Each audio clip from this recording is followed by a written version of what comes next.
Hello, law firm owners. Welcome to the Law and Quarter podcast, where we're not just aiming for the top, we're redefining it. I'm your host, Jayden Doyé, your friendly CPA, with a passion for turning good firms into great ones. Whether it's networking, branding, or the nitty-gritty of growing your finances, we've got you covered. So grab your coffee, sit back, and let's get ready to make some waves. Today's episode is called Power Pals, Partnerships That Pay Off.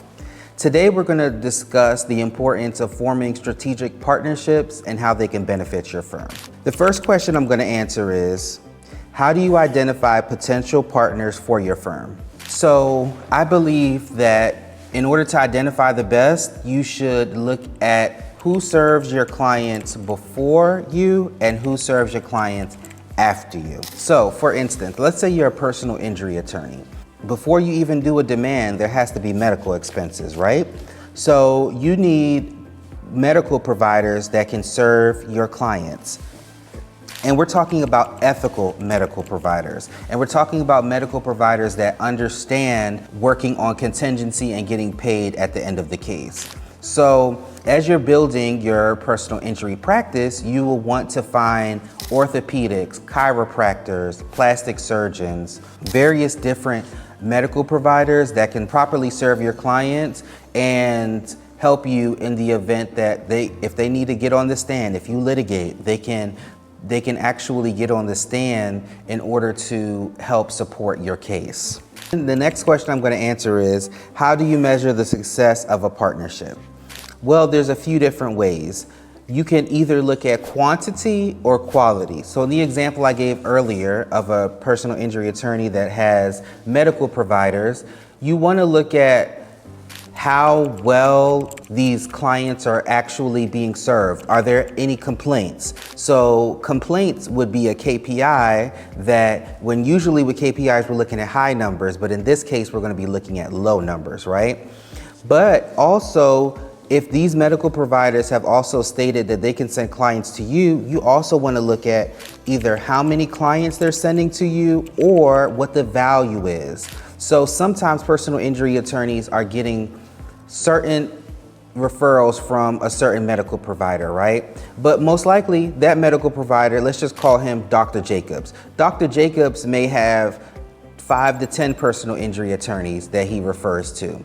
And let's say at the end of the year, you look at the referrals that he sends you and you realize, okay, so these clients that he's sending me are the really low value cases. These are MVA cases where the policy limits are $25,000.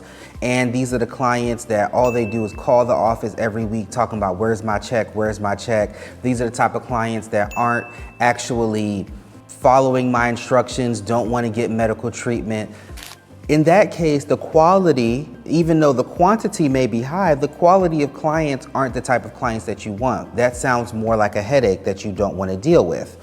So you want to look at both quantity and quality while you're measuring the success of any strategic partnership. We also want to look at, as far as people that serve your clients after you. So if we're talking about a personal injury attorney and they're getting clients that have large settlements, you may need CPAs, estate planning attorneys, and people that do structured settlements. So you want to actually get feedback from the client to verify what their experience was like. And based off of that rating, you can rate the quality of the strategic partnership that you have.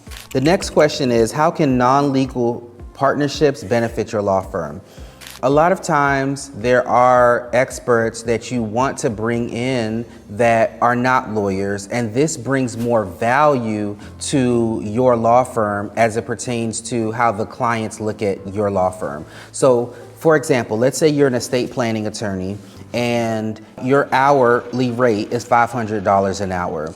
But you have to go through and categorize these transactions in which were happening in the trust account for or the estate for a client. The client may look at that as a task that really is not worth $500 an hour. So let's say you have an accounting firm that is experienced in working on these type of cases. They can do it for a lower rate, and this person is an accountant. They deal with numbers day in and day out. So they're looking at you like, wow, you have experts in your network that can help move this case along and will most likely do a better job than someone actually working in the law firm. So don't only think about lawyers that you can refer cases to or get cases from. Also think about those experts that are not lawyers that can help you as far as move your cases along. The same goes for tax attorneys. So when you have clients that you're trying to do some mediation with, you're trying to negotiate a tax debt, if they're not in compliance, you know that the IRS will not work with them. Having CPAs in your network that can file returns or amend returns is going to be beneficial to you because it'll help move the case along because they have to be in compliance. And clearly the person did not have the best help. That's why they're coming to you in the first place. The last question is, what should you do if a partnership's not working out? Well, if a partnership is not working out, then you should first have a conversation. Provide that person with feedback. A lot of times people in business think that they're doing a great job, and because no one tells them that they're not, they just keep doing a bad job. So the first step would be to provide feedback, have an honest conversation, and if you don't see improvement after then it doesn't hurt to end the strategic partnership. Are you loving the gems that I'm dropping? If you're ready to take your law firm to the next level, why not book a complimentary consultation with me, and let's tailor these strategies to your firm. Just use the link in the description of this video. Remember, the sky's the limit, but why not shoot for the stars? And that's a wrap for this episode of the Law and Quarter podcast.